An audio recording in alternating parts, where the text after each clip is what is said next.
Olá para todo mundo que está acompanhando e bem-vindos a mais uma das nossas análises profundas. Hoje a gente vai explorar uma intersecção que é super complexa, cheia de camadas e, para ser bem sincera com vocês, incrivelmente reveladora sobre a natureza humana. Com certeza. É um daqueles temas que mexem com a gente. Nossa, sim, a gente vai mergulhar bem no cruzamento entre o comportamento humano, o narcisismo e a liderança espiritual. E para guiar essa vossa investigação hoje, a gente está com uma combinação muito rica de fontes em mãos. Uma base bem sólida, né? Exato. Primeiro a gente tem um ensaio observacional que é bem profundo e escrito de um lugar de muita vulnerabilidade, sabe? Uma reflexão pessoal forte. E segundo, um estudo detalhado sobre perfis comportamentais. Focado tanto nas igrejas quanto na vida em casa, certo? Isso, focado nos ambientes religiosos e nas dinâmicas de casamento que acabam se desdobrando a partir dessas lideranças. A nossa grande missão com o mergulho de hoje é entender como os ambientes de fé podem, mesmo sem intenção nenhuma, acabar alimentando traços narcisistas.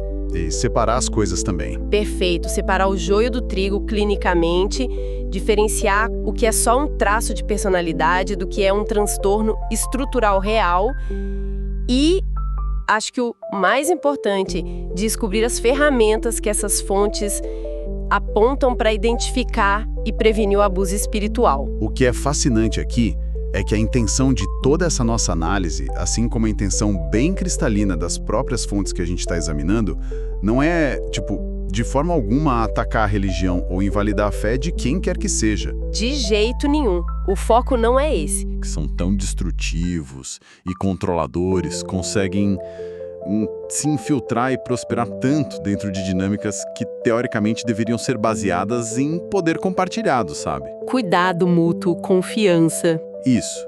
A ideia é dar ferramentas para que quem está nos ouvindo hoje consiga pensar de um jeito crítico e analítico sobre as estruturas de liderança ao redor. Não é uma caça às bruxas para apontar o dedo, é mais uma dissecação de como essas relações de poder se estabelecem e, infelizmente, se corrompem. E para dissecar isso, a gente precisa começar olhando para as feridas, né? Para o efeito prático de tudo isso no mundo real. Porque o texto não abre com, teorias abstratas de psicanálise. Longe disso. É bem doloroso. Sim, ele começa relatando uma dor muito palpável. A fonte descreve de um jeito bem cru como homens e mulheres saem profundamente feridos. Pessoas que simplesmente perderam a vontade de voltar a qualquer comunidade de fé. Tudo por causa de traumas com essas autoridades. Exatamente. E a pesquisa vai além dos muros da igreja. Ela invade o casamento. Tem relatos fortíssimos no estudo sobre parceiros, frequentemente mulheres, de acordo com as observações lá do texto, que saem dessas relações totalmente drenadas emocionalmente. Caminhando em ovos todo dia, né? Nossa, sim! E às vezes até fisicamente abaladas depois de anos vivendo com parceiros que têm esses traços em casa. É um impacto que desorganiza a vida da pessoa por completo. E essa desorganização emocional é meio que o rastro de destruição clássico dessas personalidades.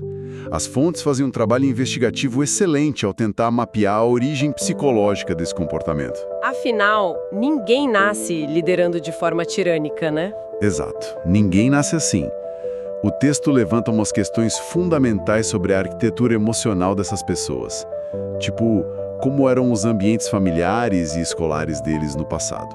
E o que a pesquisa diz sobre a origem? Então, de acordo com o estudo, a raiz frequentemente está em experiências bem agudas de rejeição, ou um fracasso lá atrás, uma escassez de afeto, ou aquela sensação de invisibilidade profunda durante a infância ou juventude.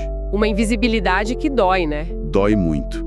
E aí, quando essas pessoas chegam na vida adulta, elas batem numa encruzilhada psicológica inevitável. Algumas conseguem processar essa dor, amadurecem e desenvolvem uma empatia gigante pela vulnerabilidade dos outros. Elas transformam a dor em conexão. Perfeito. Mas existe o outro caminho. Outras pessoas vão para o extremo oposto e buscam uma compensação implacável. A lógica na cabeça da pessoa passa a ser algo como: eu nunca mais vou ser invisível, nunca mais serei controlado. Vira uma chave ali. Vira. E essa busca cega por compensação acaba se cristalizando numa necessidade absurda, insaciável de reconhecimento, poder e controle absoluto sobre o ambiente. E a ironia trágica que a fonte aponta, isso é chocante, é como isso aparece na prática dentro da igreja. O texto diz que muita dessa galera chega na comunidade de fé sendo extremamente sincera na busca inicial. Eles não têm um plano maquiavélico. Não! Eles chegam com boas intenções, querendo genuinamente seguir um caminho espiritual. A ruptura, aquela corrupção do processo, acontece quase sempre na hora exata em que eles recebem uma posição de autoridade.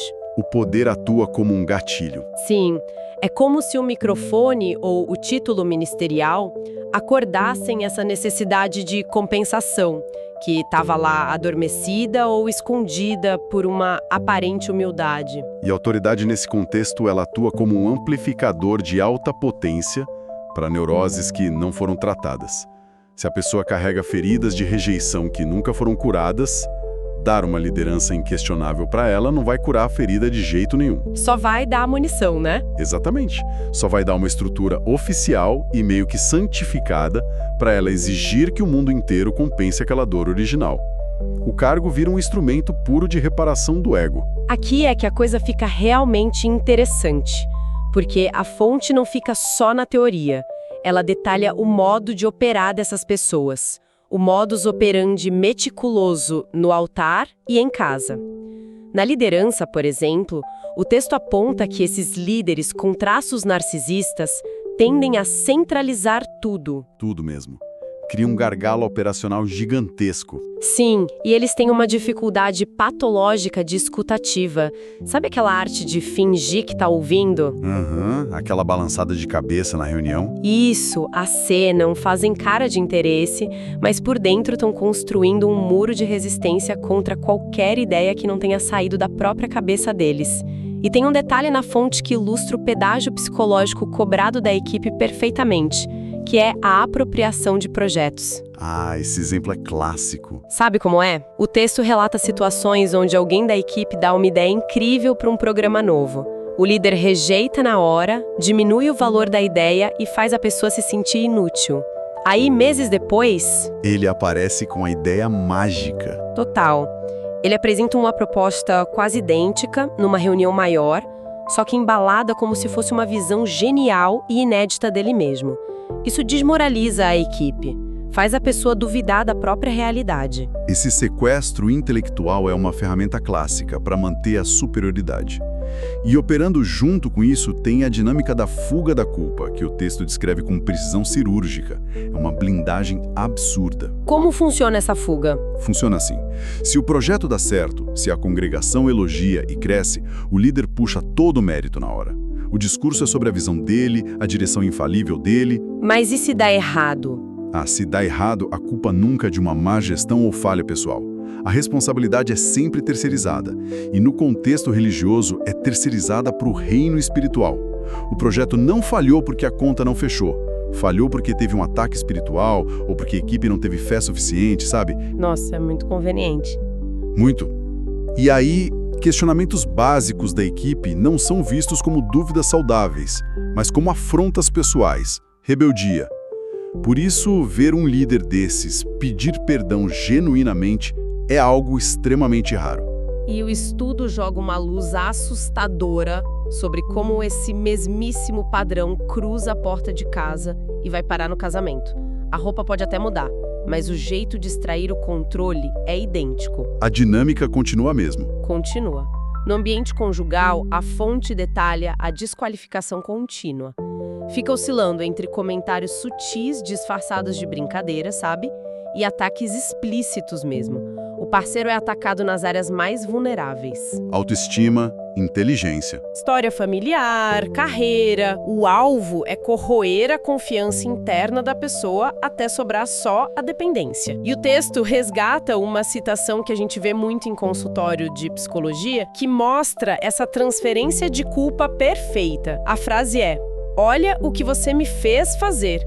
O clássico do abuso? Sim, o grito, a ofensa, a explosão de raiva, tudo é justificado como uma reação inevitável à falha do outro. A mensagem implícita, o topo todo é: você é inadequado, você não é nada sem mim. E com o tempo a vítima começa a questionar a própria sanidade. E essa frase, o tal do "olha o que você me fez fazer", sintetiza a própria essência da manipulação e do gaslighting, né?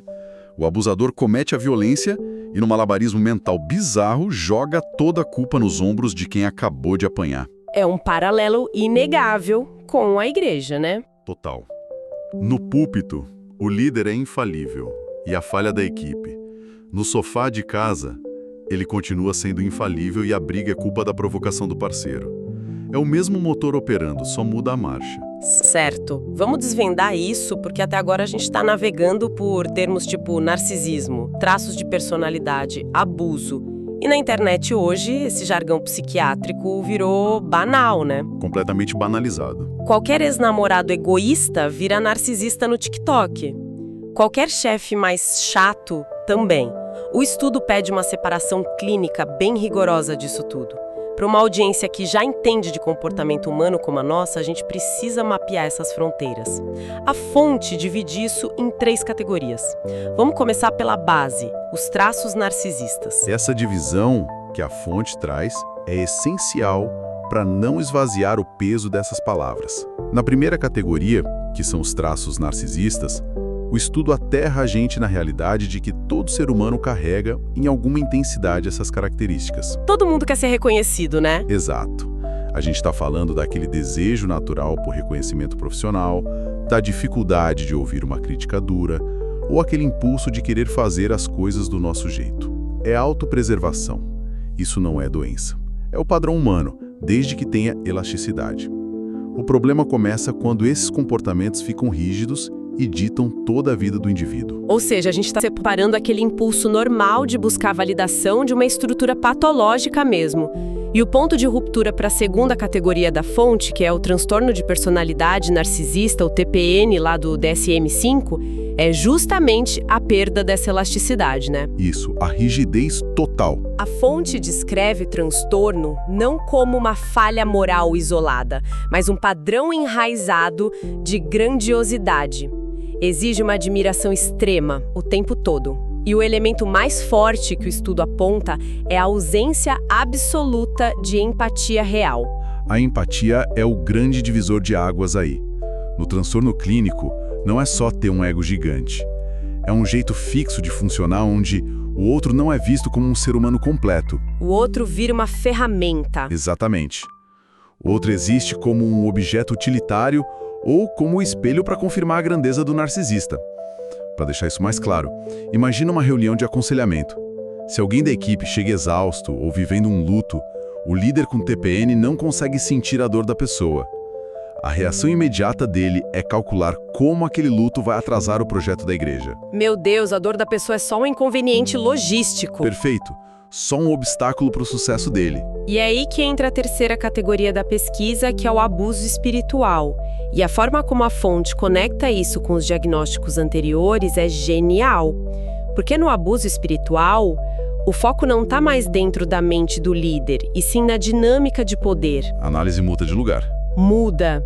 O texto define o abuso espiritual como o sequestro e o uso distorcido da fé, da Bíblia ou da hierarquia para controlar, silenciar ou punir pessoas.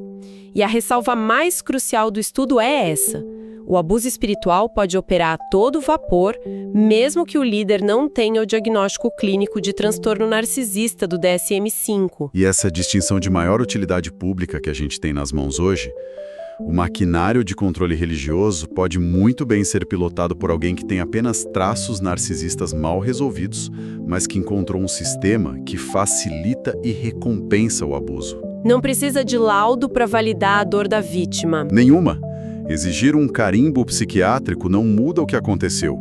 A gravidade não está só na mente do líder, está na violência da ação. Usar Deus para chantagear e extrair submissão cega é abuso estrutural, independente de qual seja o CID lá do manual psiquiátrico. O que amarra perfeitamente o próximo ponto da nossa conversa. Enquanto eu li esse material, uma pergunta inevitável ficou martelando aqui. por que os ambientes religiosos parecem ser um terreno tão absurdamente fértil para essas personalidades criarem raízes e prosperarem sem freio nenhum? Se conectarmos isso com o panorama geral das estruturas sociais, a resposta do estudo é bem reveladora. A instituição religiosa não produz o narcisista do nada. Não é uma fábrica, né? Não é, mas por causa da arquitetura dela, ela frequentemente funciona como uma incubadora de alta performance que acolhe, protege e aumenta esses traços. A fonte detalha 3 engrenagens que criam essa tempestade perfeita. A primeira é a autoridade simbólica. Que blinda o líder. Totalmente. Em muitas igrejas, o líder não é só um gestor. Ele é misturado com a própria voz e vontade de Deus.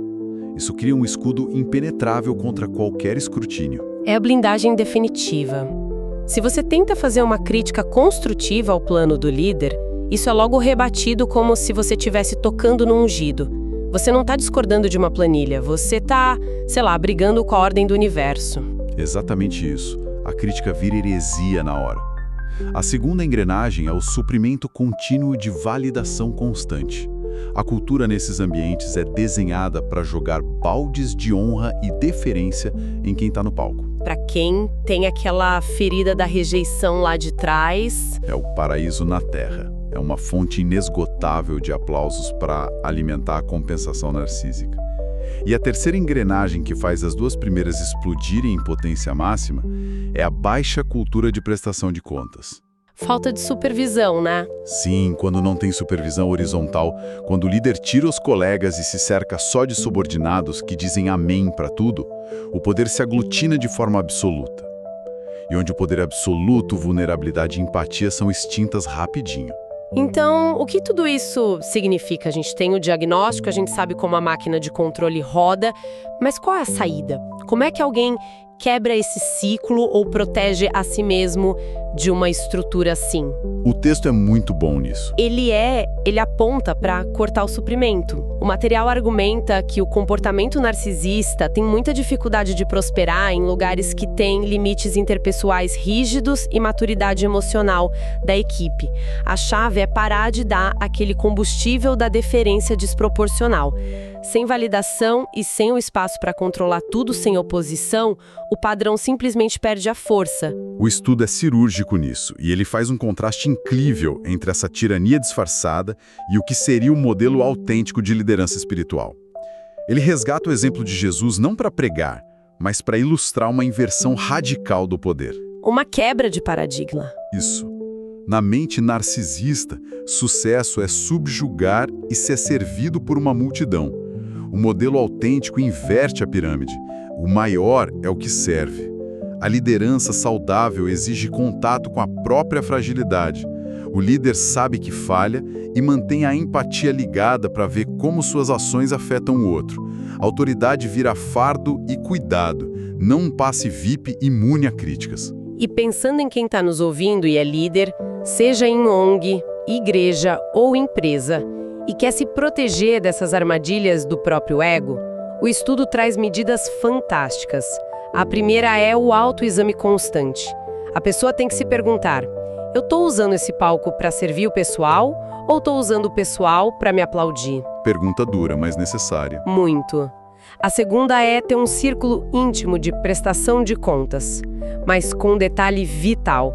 Precisa ser formado por pessoas sobre as quais o líder não exerce nenhuma autoridade. Nada de funcionários ali. Exato, nem funcionário, nem gente que depende do dinheiro dele. Tem que ser amigo antigo ou mentor externo que olha no olho e diz: você está sendo arrogante nisso aí. A terceira medida é buscar terapia, principalmente se achar aquelas feridas de rejeição do passado. E a quarta que amarra tudo. A quarta é separar a sua identidade do cargo. O sujeito não é o cargo. Se a plaquinha da porta for arrancada amanhã, a pessoa tem que ter um núcleo de identidade sólido para saber quem ela é longe do microfone. Essa clivagem psicológica entre quem eu sou e o papel que eu ocupo é a armadura mais forte contra o adoecimento do poder. O narcisista funde o ser dele com o cargo. Se ele perde o título, entra em colapso. Mas quando você entende que liderar é só uma tarefa com prazo de validade, a chance de usar as pessoas de escada despenca. Caminhando para o final da nossa conversa, eu faço questão de trazer o que eu achei a reflexão de ouro disso tudo. O autor de Ensaio, depois de descrever todos os horrores dessa dinâmica de abuso, ele vira o espelho para ele mesmo. Ele tem uma humildade rara e se pergunta: será que diante de tanta sedução pelo poder, eu não poderia me tornar alguém assim, sem nem perceber? É forte isso. Muito. E só o fato dele fazer essa pergunta, de ter espaço para essa dúvida, já é um atestado gigante de saúde mental. Porque a estrutura narcisista, como a fonte aponta brilhantemente, jamais questiona a si mesma. Essa é a armadilha do diagnóstico. Quem está afundado no transtorno não tem o distanciamento para suspeitar que tem um problema. A falta de dúvida é o sintoma. E essa reflexão leva para a pergunta final do estudo: como manter a integridade e a humildade quando o volume da sua autoridade não para de crescer? É a grande questão, né? Isso levanta uma questão importante, um gancho fundamental para a gente deixar martelando na cabeça de quem acompanhou a gente hoje. A gente passou esse tempo todo analisando instituições religiosas onde a deferência extrema e líderes infalíveis criam um terreno fértil para o abuso. Mas o que acontece se a gente tirar a lente da religião e aplicar exatamente os mesmos critérios lá fora? É de cair a ficha, né? Porque dá aquele frio na barriga de pensar que a gente só trocou os altares por palcos de conferências de tecnologia, mas a dinâmica de culto continua rodando solta. Exatamente essa a provocação. Se você olhar para a era digital e corporativa de hoje, a gente está construindo verdadeiras igrejas seculares. Tem todo um ecossistema de adoração ao redor de CEOs de tecnologia com papo messiânico. Gurus de estilo de vida vendendo salvação através de rotina matinal. E mega influenciadores arrastando multidões. Que a galera defende cegamente na internet. Cegamente. Nesses espaços, o público dá validação constante de bom grado, coloca esses caras num pedestal de genialidade intocável. E o que é pior, a sociedade quase nunca exige prestação de contas das toxicidades que eles causam. Se o combustível da deferência é o mesmo e a blindagem contra a crítica é idêntica, a produção de resultados abusivos não seria a consequência lógica aí também? Fica aí o convite. Isso, fica o convite analítico para todo mundo observar com muito mais rigor quem são as figuras que a gente está elevando silenciosamente a esse status letal de infalibilidade no nosso consumo de todo dia. Uma provocação com um peso absurdo e perfeita para coroar a profundidade do nosso mergulho de hoje. A gente agradece demais a companhia de cada pessoa que ficou com a gente nessa análise que é densa, mas tão necessária para a saúde de todo mundo. Continuem exercitando aquela dúvida saudável, coloquem limites inegociáveis nas relações de poder e a gente se encontra na nossa próxima investigação. Até lá!